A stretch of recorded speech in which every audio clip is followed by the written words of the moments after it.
तो नमस्कार, मैं हूं शीतला तिवारी। दोस्तों चलिए एक बार जौनपुर अनुराग यादव मामले में बात कर लेते हैं। बहरहाल जौनपुर अनुराग यादव मामले में तहसीलदार कोर्ट से साफ साफ जो है यह आदेश किया गया था कि तत्काल प्रभाव से जो कब्जा है उसको हटवा दिया जाए। यानी जो कब्जा किया गया जो घर है, बेदखली की कार्यवाही है, उसको जो है कंप्लीट किया जाए, यानी घर वहां से हटाया जाए। और यह भी कहा गया था कि अगर लालता ने घर नहीं हटाया तो अगर प्रशासन अगर घर हटाएगा तो लालता को उसका जो है हर्जाना भी भरना पड़ेगा। यानी जो भी खर्च मशीनरी का होगा, बुलडोजर का जो खर्च होगा, वह लालता को देना पड़ेगा। अब यह आदेश होने के बाद करीब करीब आप समझ लीजिए कि 6-4-10 से 12 दिन हो गए। यानी 24 अक्टूबर के बाद यह आदेश जो है जारी किया गया था। और 24 अक्टूबर के बाद से जो है अब नवंबर, आज 5 नवंबर है, यानी कुल मिलाकर के आप समझ लीजिए कि कई दिन हो गए, सीधे सीधे 12-13 दिन हो गए। तो चलिए, पहले तो यह था कि मौसम जो है वो खराब था, बहुत फसलें खराब हुई, धानें खराब हुई, बहुत लोगों को तकलीफ हुआ और हमारे किसान भाई जो हैं उनका बहुत नुकसान हुआ। तो उनके लिए बहुत बहुत दुख व्यक्त करते हैं। इसके सिवा कर ही क्या सकते हैं। आपकी आवाज़ सरकार तक पहुंचाते हैं, लेकिन सरकार इस समय जो है वो अंधी और बहरी दोनों हो चुकी है। अंधी तो थी पहले से ही, लेकिन बहरी नहीं थी, लेकिन अब बहरी भी हो गई, क्योंकि सरकार कोई चीज़ सुनती नहीं है, चिल्लाते रहते हैं। आपने देखा है तमाम थाली बजाना, ताली बजाना, ये सब करके सरकार को जगाने का काम किया जाता है, तब जाकर के कहीं सरकार जो है जागती है। दोस्तों, सरकार इस समय उत्तर प्रदेश हो चाहे भारत सरकार, इस समय इस कदर सो रही है कि शायद ये है कि कुंभकर्ण जो है वह भी, उसका भी समय था जागने का। इस सरकार को जगाने के लिए जो है जान देनी पड़ती है। जैसा कि आप जानते हैं कि उत्तर प्रदेश लोक सेवा आयोग देख लीजिए कि वहाँ कितने दिन लोगों ने थाली ताली पीटी, तब जाकर के परीक्षा में संशोधन और कैंसिलेशन जो कुछ था व्यवस्था सही हुआ। अब किसानों के आंदोलन को लेकर के आप मोदी सरकार को देख लीजिए कि उसमें कितने किसानों की जान चली गई। किसान जो काला कानून ये लोग ला रहे थे किसानों के लिए थोपने के लिए, उस काला कानून को किसान ने कहा एक्सेप्ट नहीं करेंगे। और किसानों ने आंदोलन किया ठंड में, किस तरीके से कितने किसानों ने अपनी जान दे दी, तब जाकर के वह आंदोलन वापस हुआ, मतलब खत्म हुआ। और उसके बाद जो है किसान कानून जो था वापस हुआ।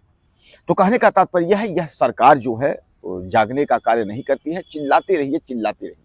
अनुराग यादव मसले में अब तत्काल प्रभाव से कहा गया कि घर को जो है कब्जा जो बेदखली का है उसमें कार्रवाई, उसमें आदेश हो गया है, लेकिन अभी तक कुछ भी जू नहीं रेंगी है।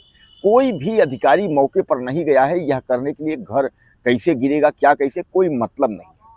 क्या अब ये मान लें कि लालता यादव को मौका दिया जा रहा है कि वह किसी और कोर्ट में जा करके जो है वह फिर स्टे लगाए और किसी कोर्ट में जा करके वह अपना जो है आपत्ति दाखिल करे और इस तरीके से धीरे धीरे करके फिर 1 साल 2 साल टाइम पास हो। आपने देखा है कि इस तहसीलदार कोर्ट में 1 साल निकल गए।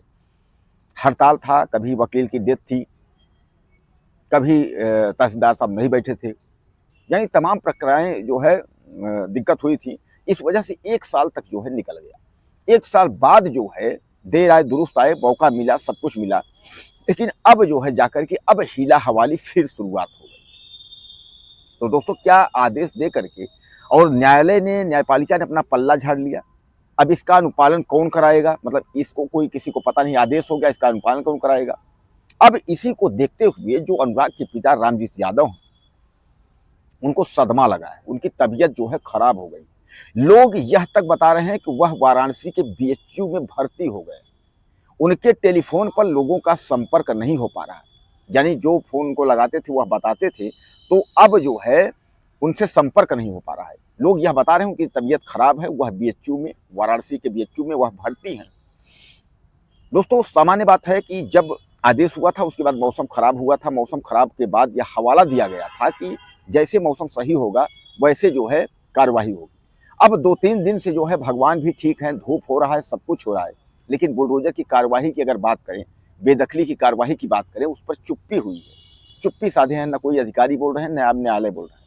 न्यायालय जो है आदेश दे करके, मतलब आदेश लिख करके पल्ला झाड़ लिया। तो क्या अब इसमें लालता यादव दूसरा कोई प्लान बना रहा है? कलेक्ट्रेट कार्य जो है, कलेक्ट्रेट में या कमिश्नर के यहाँ या दीवानी में या हाई कोर्ट या सुप्रीम कोर्ट, क्या वह अग्रिम कहीं जाकर के स्टे लेने के चक्कर में है, या उसको स्टे लेने का मौका दिया जा रहा है यह कह करके कि अब उसके बाद जो है उसके पास समय है? तो इन सब सवालों का जो जवाब है वह किसी के पास है नहीं।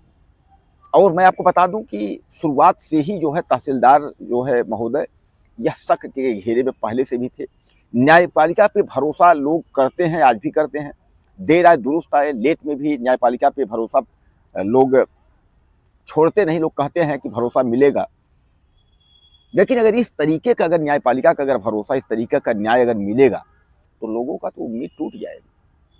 तो अब इसमें जो है कुल मिलाकर के हीला हवाली हो रही है।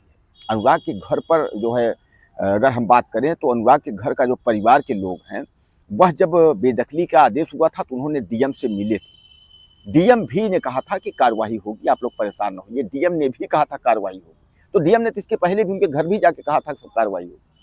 तो अब कुल मिलाकर के इस मामले को जो है हीला हवाली किया जा रहा है। इसमें कुल मिलाकर के मौका दिया जा रहा है कि लालता यादव किसी और कोर्ट में जा करके उसके बाद वह स्टे ले। सामान्य बात है, किसी कोर्ट में अगर स्टे आप लेंगे तो उसके बाद तारीख पर तारीख लेते जाइए, एप्लीकेशन देते जाइए, 2-4 साल फिर खिसक जाएगा। और यह जो प्रक्रिया है आज से नहीं है, यह जब से इंद्रावती ने जो है आपत्ति दाखिल की है तहसीलदार कोर्ट में, तब से इस मामले को दबाने का पूरा प्रयास किया जा रहा है। और बात कुछ नहीं है, बात यह है कि अनुराग यादव का फैमिली जो है, अनुराग यादव जो परिवार है वह गरीब है। वह दूध बेच करके किसी तरीके से भरण पोषण कर रहा है, खर्चा चला रहा है। और इधर लालता यादव जो है वह दबंग, बेटा दरोगा, चाहे फर्जी मार्कशीट से हो जैसे भी हो, लेकिन बेटा दरोगा, खुद कमाया हुआ है।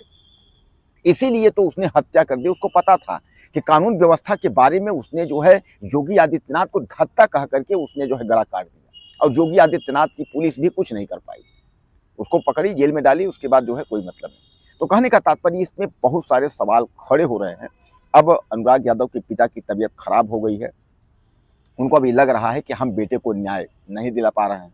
1 साल से ज़्यादा समय हो गया, आदेश के बावजूद भी कोई कार्यवाही नहीं हो रही है, तो उनको सदमा लगा है। दोस्तों, आपको क्या लगता है? अपनी राय मुझे आप जल्द से दीजिए। चैनल को सब्सक्राइब करिए। अगली वीडियो में मिलते हैं।